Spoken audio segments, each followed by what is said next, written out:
If you're a dual OS device user like me, you would like the USB-C and Lightning cable 2-in-1 charging cable from Quntis.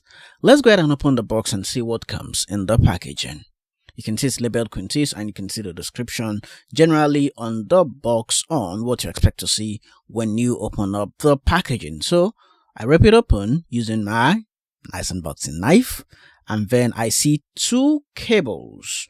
The cables come in pairs just for redundancy's sake, because you use two devices. You want to have two cables just in case you miss one. You can put one in your car, one on your desk, on your room.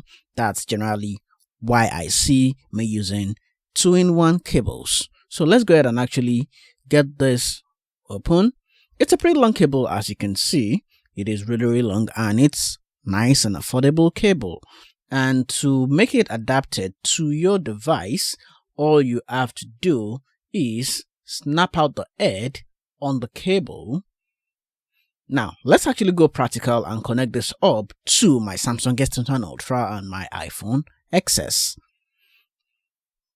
It's just that easy to rip it open, and then you can adapt one to go into your USB-C devices and one to your Lightning devices, which of course are iOS devices. So the USB-C end goes into my Samsung S21 Ultra, and then the Lightning end goes into my iPhone XS. I will drop the link to purchase one in the comment section and also in the video description, so be sure to check it out. Until I come your way again with another unboxing video, stay safe and goodbye.